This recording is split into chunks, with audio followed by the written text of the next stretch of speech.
Hi, welcome back to class. And we're on our final week, actually. And what we'll have is this week, and then the Monday through Wednesday of next week to respond to the final discussion. And so I'll make some accommodations on that where you can do your responses on the same day if you need to.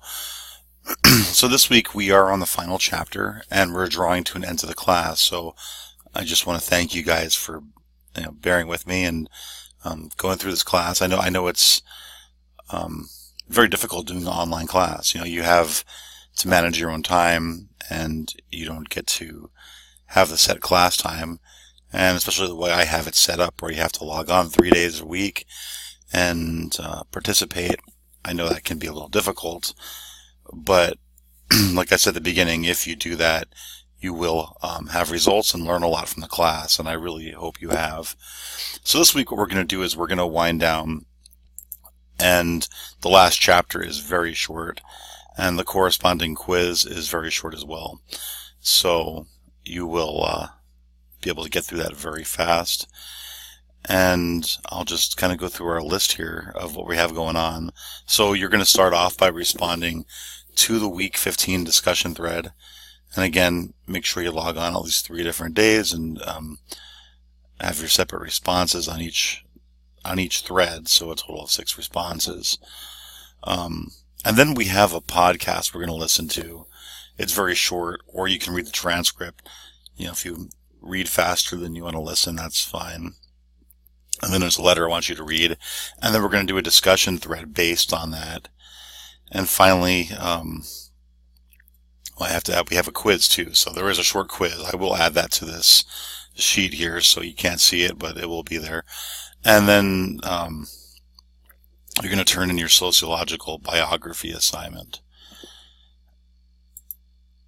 And if you have any questions on that, like I said, make sure you reach out to me. Again, this should be a fairly easy assignment to do, since especially you did the initial writings where you broke down the first few chapters and then the next 4 and then the last 5, and you had those broken down so you can refer back to those and put together a good biography. But I will get to that here as we work down our list. So what we're going to first do is there's a podcast, and I noticed a few of you throughout the class were discussing kneeling during the national anthem. And that's one thing that a lot of people don't totally understand what happened with that, or why Colin Kaepernick and other players decided to kneel.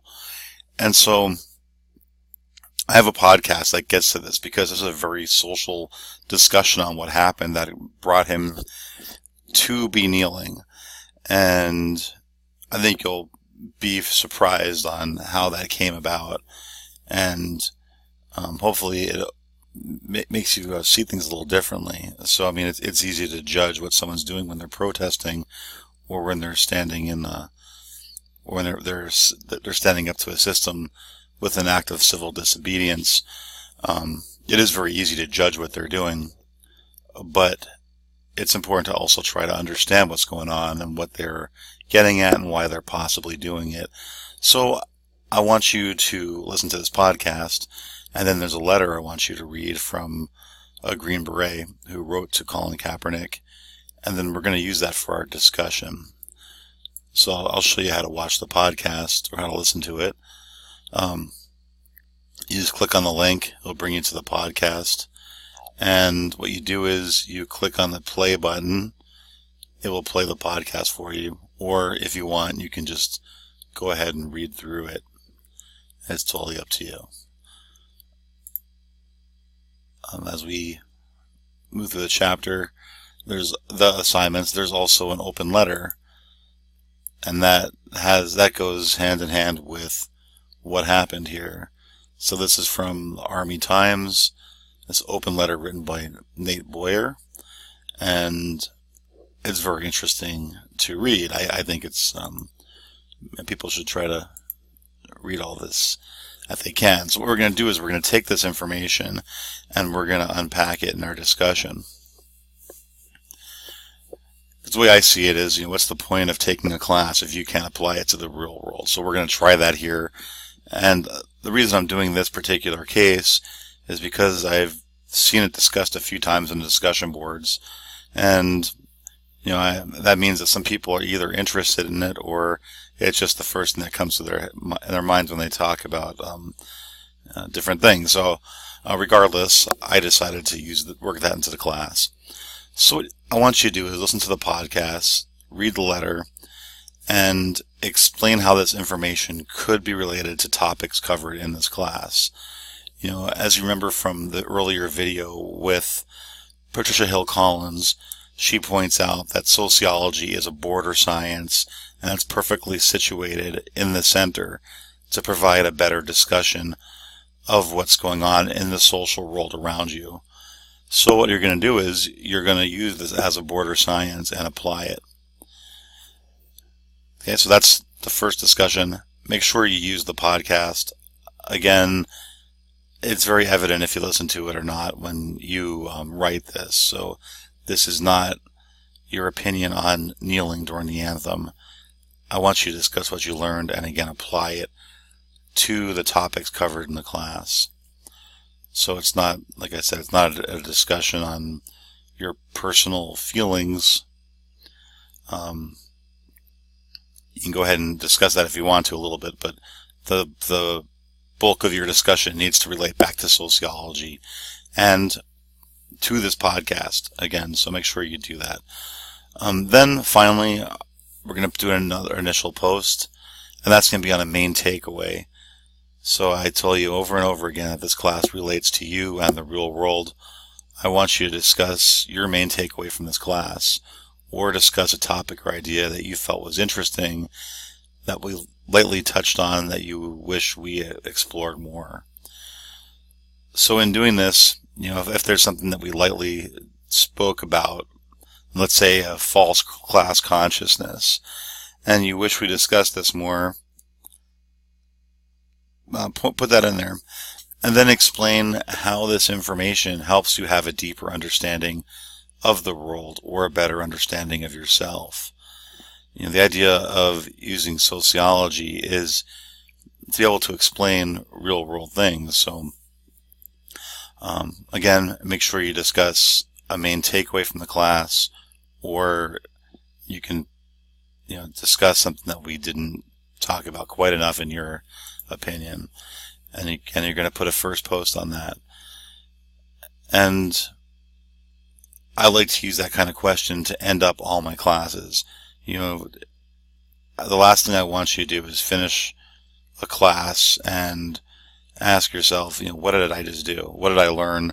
And not have a good answer. I want you to have an answer, and this is part of the reflection process on what's going on. And then we just have knowledge review quiz. I believe it's 10 questions. It's very short because, as you notice, the chapter is very short on chapter 15. And then I will add another link to our Dropbox. I'll do that right now as I have this up. So we have our Dropbox on our biography, and pop up right here at the bottom, and make sure you get this turned in. Again, you're using sociology to explain you, so this should be a very interesting subject for you to work on. And we went through so many different things in this class that it should be easy to pick out the ones you found to be interesting. This paper needs to be a total of 6 pages long. That doesn't mean and so 6 pages is going to be 5 complete typed pages and a works cited page. The works cited page could have 1 or 2 works that you're citing. Include the textbook, of course, and if you want, you can include some other material. But I want you to have the page dedicated to that. When I say 5 pages, 5 complete pages, I do mean 5 complete pages. So don't turn in 4 pages and half a paragraph, or 4 pages and half a extra page, 4.5 pages, that's not a complete paper. 5 complete pages is the minimum requirement to do this with. And like I said, that's not a very long paper. Do your best with the APA guidelines. So if you have any questions on those, go ahead and reach out to me. Make sure it's turned in on time. I want this to be original, and there's no reason it shouldn't be if it's a biography. Again, I have the Works Cited page here noted again because there's always somebody who turns this in without one. And then I want 25 different citations. So I want you to try to use 25 different examples or discussions of sociology in your paper. And this is a minimum requirement, so make sure you have that. I don't want the whole paper just focused on your culture or the whole paper focused on one particular aspect. This is a biography and there's a lot more to you than just one or two things. So use the material, have at least 25 different citations. And then I broke it down further to what a great paper looks like. This is, I think, very important. So people try to use sociology, they try to use common sense in their everyday experience to explain sociology or to debate it. That doesn't always work. But one thing that you can do is use sociology to explain yourself.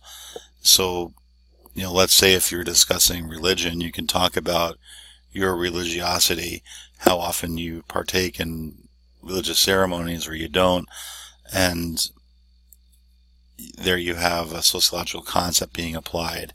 You can discuss your social class. You can discuss your culture, your community culture, your family culture, maybe the culture that your family immigrated over with from another country. Or if you're a Native American, you can discuss the culture your family they always had here. You can discuss your education. You can discuss numerous things. We have a chapter on every single one of the topics from the book. But you can also get outside of the book. If you find something in sociology that's outside of what we discussed and you want to bring it into your paper, go ahead and add it to your Works Cited page and refer to that. That'd be great. So I have all the way down to how a good paper looks. And then if you're not going to put that much effort into it, you can see what a D paper looks like or a failing paper. So I really hope not to see anything that falls in these categories. There's no reason why every single person's class shouldn't get an A on this paper. Give it the time and work on it. It's only 5 pages, plus the Works Cited, so it shouldn't be very difficult. So if you have any questions, make sure you get a hold of me. We are wrapping up, so it is towards the end of the semester. If you have a complicated question, send me a phone number and send me a good time to reach you, and we can go ahead and have a telephone conference. I almost prefer those towards the end of the semester to really clear things up instead of having an endless chain of emails. So have a great week, and I will have another online post next week. So what we're going to do is I'm going to log on next Sunday. I'll give you directions for how to wrap up the final discussion, and that will be about it. So have a great week.